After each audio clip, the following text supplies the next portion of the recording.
Good morning बच्चों, मैं Pradeep sir आप लोगों को प्रदीप अकेडमी में स्वागत है। आज क्लास से क्लास 9 टॉपिक नंबर 2 प्रश्नावली 1.3। ठीक है, 1.3।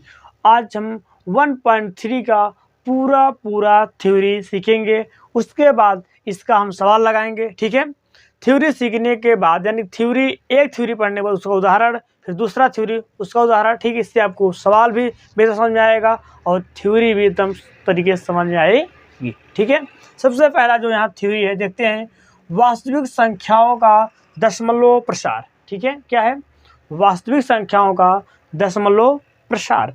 अब हम देखते हैं कि वास्तविक संख्या कहते किसे हैं। ठीक है, तो वह संख्या जिसमें परिमेय संख्या तथा अपरिमेय दोनों सम्मिलित होते हैं उसे वास्तविक संख्या कहते हैं। ठीक है, परिमेय और अपरिमेय दोनों क्या हों? सम्मिलित हों। ठीक है, यानी कि कुछ अपरिमेय संख्या हो और कुछ परिमेय भी हो, दोनों रूप पूर्ण रूप से क्या होते हैं? सम्मिलित होते हैं, वह आपका वास्तविक संख्या कहलाता है। ठीक है, अब वास्तविक संख्या को दशमलव प्रसार करने के लिए दो नियम है। क्या नियम है? दो। पहला नियम क्या है? पहला नियम कहता है जब शेषफल शून्य होता है, जब शेषफल शून्य होता है। थ्योरी आप बेहतर तरीके से समझो, उसके बाद वीडियो में कमेंट करना सही था या गलत, समझ में आया नहीं। ठीक है, पहले समझो, पहले वीडियो भगाना मत, समझना है। जब शेषफल शून्य होता है, जब हम किसी संख्या से और किसी संख्या में भाग देते हैं, अर्थात अगर हम कहें जब हम Q से P में भाग देते हैं, परिमेय संख्या Q से P में भाग देते हैं, तब अगर हमारा शेषफल शून्य हो जाता है, तब वहाँ पहला थ्योरी लगाते हैं क्या? शेषफल शून्य होता है। उस कंडीशन में क्या क्या शर्तें होती हैं मैं आपको बताने वाला हूँ। उस कंडीशन में शर्तें होती हैं, इसमें जो दशमलव प्रसार होता है वो आपका शांत दशमलव प्रसार होता है। कैसा होता है? शांत दशमलव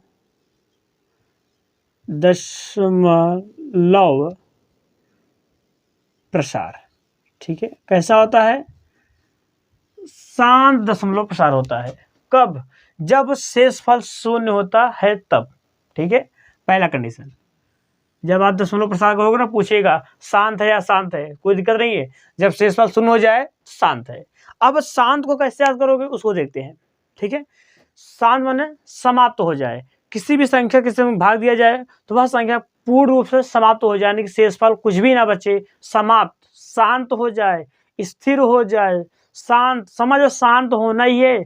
समाप्त बोल दो, शांत बोल दो, स्थिर हो जाए, क्या होता है? वहां शांत दशमलव प्रसार होता है। ठीक है, दूसरा नियम क्या है? जब शेषफल कभी भी शून्य नहीं होता है। ठीक है, जब P से Q में जब P अपान Q, ठीक है, जब Q से P में भाग दिया जाता है, जब Q से P में भाग दिया जाता है, यदि जो आपका यहाँ आंसर आएगा, अगर शेषफल 0 ना होकर कुछ कोई भी संख्या आ जाए, सपोज डेट कुछ भी संख्या आ जाए, मान लेते हैं 2 वगैरह जो भी, हालांकि ये P है, 2 यहाँ आएगा संभव ही नहीं है। ठीक है, तो जो भी संख्या आपका आएगा, ठीक है, वो हमारा क्या हो जाएगा? इससे हम घटाते हैं तो क्या हो जाएगा? P माइनस Q हो जाएगा, P माइनस Q। अब यहाँ क्या? शेषफल हमारा शून्य नहीं है ना। जब शेषफल शून्य नहीं होता है तब क्या होता है? अशांत दशमलव प्रसार। क्या होता है? इसको हम लिख सकते हैं अशांत दशमलव प्रसार। अशांत दशमलव प्रसार। कैसा प्रसार है? अशांत, यानी कि कभी भी शेषफल शून्य होगा ही नहीं, अशांत होगा ही नहीं, शांत ही नहीं होगा, यानी समाप्त ही नहीं होगा। जब शेषफल 0 नहीं होगा, समाप्त होगा नहीं। जब समाप्त नहीं होगा तो क्या होगा? अशांत होगा। ठीक है, अशांत को ही बोलते हैं अवर्णनीय दशमलव प्रसार। ठीक है, कोई दिक्कत नहीं है, उसको ज़्यादा नहीं पूछते हैं, कभी कभी अचानक पूछ लेते हैं तो आपको बताना पड़ जाता है। ठीक है, यानी कि आपको सिंपल करना है शांत और अशांत। ठीक, कोई दिक्कत नहीं है। अब इन सब का हम एक एक आपको सामने उदाहरण देने वाले हैं। अगर उदाहरण समझ गए तो सवाल लगाना आसान हो जाएगा। ठीक है, तो पहला उदाहरण हम देखते हैं क्या हो जाएगा हमारा, शांत दशमलव प्रसार के लिए दिख रहा है, ठीक है। लेते हैं उदाहरण नंबर 1, उदाहरण नंबर 1 किसके लिए, ये जब शेषफल शून्य होता है, ठीक है। इसमें करते हैं, हो जाएगा हमारा, मान लो लेते हैं हम क्या,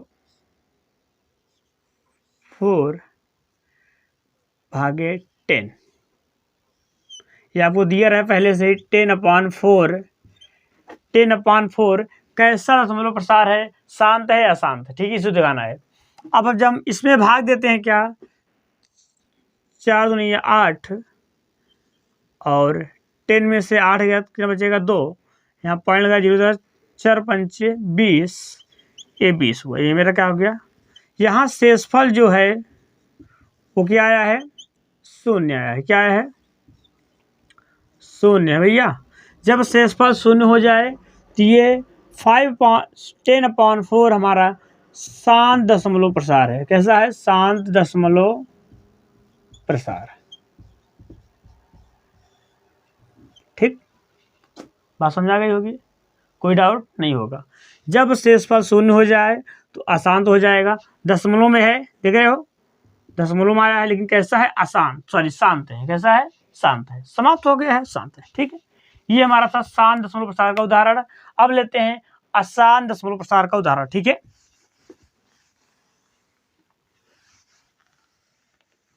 उदाहरण नंबर 2, उदाहरण नंबर 2 में देखते हैं किसके लिए, अशांत, जब दशमलव प्रसार, जब शेषफल शून्य नहीं होता है तब, ठीक है।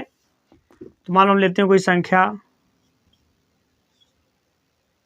ले लिए आपके सामने 20/3, 20/3 यानी 20/3, ये कैसा दशमलव प्रसार है, शांत है या अशांत, देखते हैं भाग करके, 320, ठीक है, क्या आ जाएगा, 3 6 18, 2 बचेगा, ये कट गया, दशमलव 0, 3 6 18, 2 बचा, 0, 3 6 18, अभी यहाँ देखो 2 बचता चला जा रहा है, बार बार बच रहा है ना, इसका जो शेषफल है वो 0 आने का नाम ही नहीं ले रहा है, ले रहा है नाम, नहीं ले रहा है। जब 0 आने का नाम नहीं लेगा तो कैसा रहेगा, अशांत दशमलव प्रसार, क्यों, यहाँ की जो शेषफल है वो शांत नहीं हो रहा है, यानी 0 नहीं हो रहा है, और जो इसका भागफल है वो 6.66, बार बार 6 ही आएगा, बार बार क्या, 6.6666 आएगा,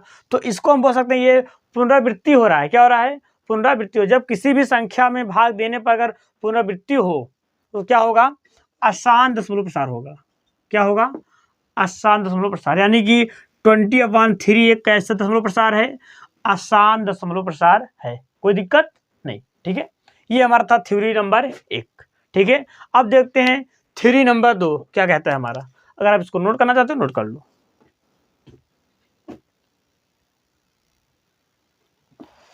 ठीक है प्यारे बच्चों। 1.3 का जो दूसरा थ्योरी है वो क्या कहता है हमारा, अशांत आवर्ती दशमलव प्रसार को P/Q के रूप में व्यक्त करना, ठीक है, अर्थात अपरिमेय संख्याओं को परिमेय संख्या के रूप में व्यक्त करना, ठीक है। एक बार फिर पढ़ते हैं, अशांत आवर्ती दशमलव प्रसार को P/Q के रूप में व्यक्त करना, ठीक है, यानी कि अपरिमेय संख्याओं को परिमेय संख्या के रूप में व्यक्त करना, ठीक है। उसमें जो व्यक्त करते समय जो कुछ चरणों का प्रयोग करेंगे उस चरण को हमने साफ साफ शब्दों में लिख दिया है, उसके बाद उदाहरण लेंगे और आपको बेहतर तरीके से समझ में आएगा, ये पूरा उम्मीद है, इसलिए हमने यहाँ पर लिख दिया है। इसे पढ़ते हैं और इसे नोट करते हैं, आगे जब आपको हल बताएंगे, उदाहरण करके बताएंगे, तब आपको पूरी तरह से यह बात समझ में आएगी, ठीक है।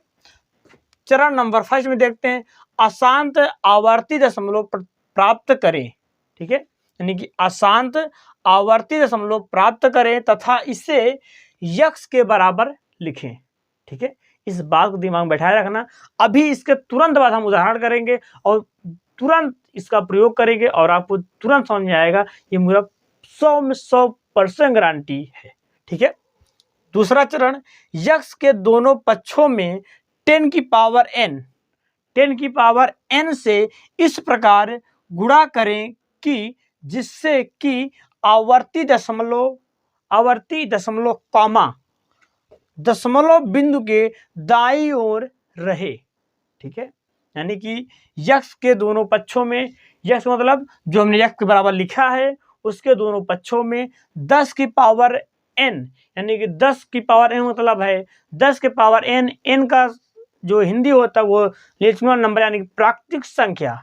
इसका कुछ भी सॉरी लाइन कटने के कारण थोड़ा सा बिजली थोड़ा सा डिस्टर्ब कर गई। ठीक है, इसलिए क्षमा चाहता हूँ, क्षमा प्रार्थी हूँ। देखते हैं, यक्स के दोनों पक्षों में 10 की पावर n से इस प्रकार गुणा करें कि जिससे कि आवर्ती दशमलव प्रसार कॉमा दशमलव बिंदु के दाईं ओर रहे। ठीक है, यानी कि 10 की पावर n क्या है, नेचुरल नंबर यानी प्राकृतिक संख्या।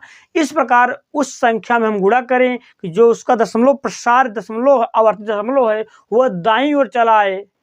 ठीक है, दाईं ओर चला आए और आपको मान तुरंत निकल जाएगा। ठीक है, देखते हैं कैसे, उदाहरण से। ठीक है, इसको नोट कर लो, वीडियो को रोक के देख सकते हो। ठीक है, आगे देखते हैं सवाल, उदाहरण नंबर करके कुछ। ठीक है, बहुत इजी है, थोड़ा सा दिमाग लगाओगे आपके दिमाग में तुरंत बैठ जाएगा। ठीक है, अब हम देखते हैं क्या, उदाहरण नंबर 3, उदाहरण नंबर 3 में लेते हैं क्या, 0.7 बार। ठीक है, आपको एक शब्द और बता देते, थोड़ा सा बड़ा लिख दे क्या, चलो ठीक है, 0.7 बार। अब आप इस बार का मतलब अगर जानते हो तो अच्छी बात है, नहीं जानते हो तो जान लो। अगर आपको लिख दिया जाए 0.2 बार, 0.2 बार, तो इसका मतलब है बार का जो अर्थ होता है बार, कई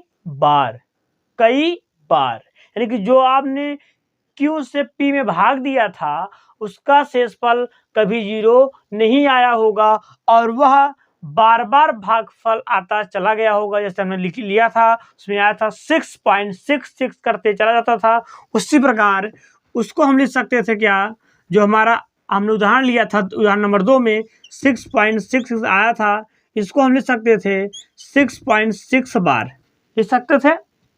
उसी प्रकार इस 2 को लिख सकते हैं, 2 को कई बार अपने मन चाहा अनुसार हमको जितनी जरूरत है हम उतनी बार 2 को लिख सकते हैं। ठीक है, या अगर एक संख्या पर लगा है तो दूसरी संख्या लगाना है। अगर मान लो 0.24 लगा है तो मन चाहा बार 242424 लिख सकते हैं। ठीक है, ये हुआ बार का बात, कई बार। ठीक है, ये बार कहता है हमारा। ठीक है, अब देखते हैं 0.7 बार को हम क्या करते हैं, हल करते हैं। ये हमारा एक अपरिमेय संख्या है, क्यों, क्योंकि ऊपर बार लगा है, जब ऊपर बार लगा तो आपका हमेशा अपरिमेय संख्या ही होगा। ठीक है, इससे परिमेय संख्या यानी P/Q के रूप में क्या करना है, चेंज करना है। ठीक है, तो पहला चरण था क्या था हमारा, हम इसको लिख सकते हैं क्या, इसको हम लिख सकते हैं 0.777, कोई दिक्कत नहीं है, क्यों कि बार लगा, कई बार हम लिख सकते हैं जितना हमको चाहिए। ठीक है, इससे ही मानते हैं क्या, माना x बराबर 0.777। हमने कहा था ना जो संख्या दिया गया है उसे x के बराबर मानना है, हमने मान लिया x के बराबर। इसे ही मानते हैं समीकरण फर्स्ट। क्या मानते हैं, समीकरण फर्स्ट। ठीक है, अब उसके बाद हमने कहा था कि 10 की पावर n से इस प्रकार गुणा करें कि उसका दशमलव बिंदु, जो दशमलव है आवर्ती दशमलव है वो दशमलव बिंदु के दाईं ओर चला है। ठीक है, तो हम यहाँ 10 से दोनों पक्षों में गुणा करेंगे। 10 से क्यों करेंगे ये भी बात जान लेते हैं। ठीक है, कहाँ 10 से करना है, कहाँ 100 से करना है, कहाँ 1000 से करना है, इसको हम अभी तुरंत जान लेते हैं। ठीक है, जब दशमलव के बाद एक अंक हो तो 10 से करना है, दशमलव के बाद 2 अंक का पुनरावृत्ति हुआ हो तो 100 से, 3 अंक का हुआ हो तो 1000 से। ठीक है, यानी कि सिर्फ वही संख्या हो, अगर पुनरावृत्ति में बार बार आ गया हो तो नहीं। ठीक, अगर वही संख्या है तो हम उसी संख्या का करेंगे, गुणा करेंगे। जैसे आपको दिखाएं, ये तो हमारा सवाल जैसे लिखते हैं क्या, 0 पॉइंट या 2.23, तो हम इस पर 100 से गुणा कर सकते हैं, क्योंकि यहाँ पॉइंट के बाद 2 अंक हैं। पॉइंट में कितने अंक हैं, 2। अगर आपको लिखा जाए 2.333, तो हम यहाँ सिर्फ 10 से गुणा करेंगे। क्यों? क्योंकि दशमलव के बाद वही 3 बार बार आया है ना, तो हम यहाँ 10 से ही गुणा करेंगे। ठीक है, अगर संख्या चेंज है तो 0 बढ़ा देंगे, नहीं चेंज है तो 0 नहीं बढ़ाएंगे। ठीक है, ये हमारा था थोड़ा सा नॉलेज की बात।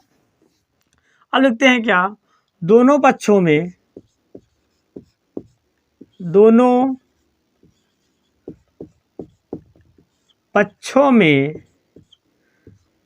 10 से गुणा करने पर, दोनों पक्षों में 10 से गुणा करने पर। ठीक है, गुणा करते हैं, क्या जाएगी ये हमारा जाएगा 10x बराबर, ये 7 इस पार चला आएगा 7.77। ठीक है, मेरे पास 2 7 बच गया। अब हम अपने अनुसार मन चाहा बार, यहाँ 3 था, यहाँ भी 1 7 लिख लेते हैं अपनी इच्छा अनुसार। ठीक है, इसे मानते हैं क्या, समीकरण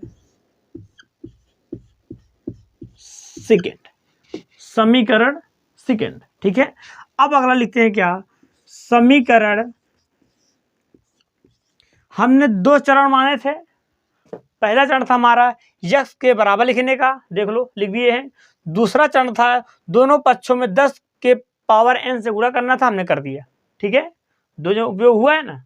उसके बाद समीकरण सेकेंड में से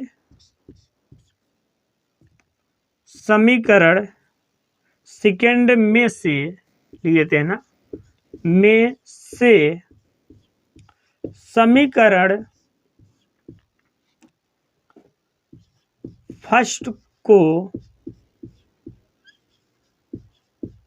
घटाने पर, क्या करने पर, घटाने पर घटा देते हैं। ठीक है, क्या हो जाएगी ये 10x माइनस x बराबर 7.777 माइनस 0.777। ठीक है, ये 7.37 ये हो गया, ये हो गया। ठीक है, माइनस कर देते हैं, ये हो जाएगा मेरा 9x, क्या हो जाएगा 9x, यानी कि 9x हो जाएगा बराबर, ये तीनों 0 हो जाएंगे, बचेगा 7। क्या बचेगा 7। अब इससे हम x बराबर लिख सकते हैं क्या, 7/9 लिख सकते हैं। ये हमारा एक परिमेय संख्या आ गया, p/q के रूप में आ गया। ठीक है, आप देख सकते हो। इससे थोड़ा सा हम कैमरा नीचे कर देते हैं, आपको साफ साफ दिखाई दे। ठीक है, दिखाई दे रहा है ना, ये हमारा p/q के रूप का आ गया है। ये मेरा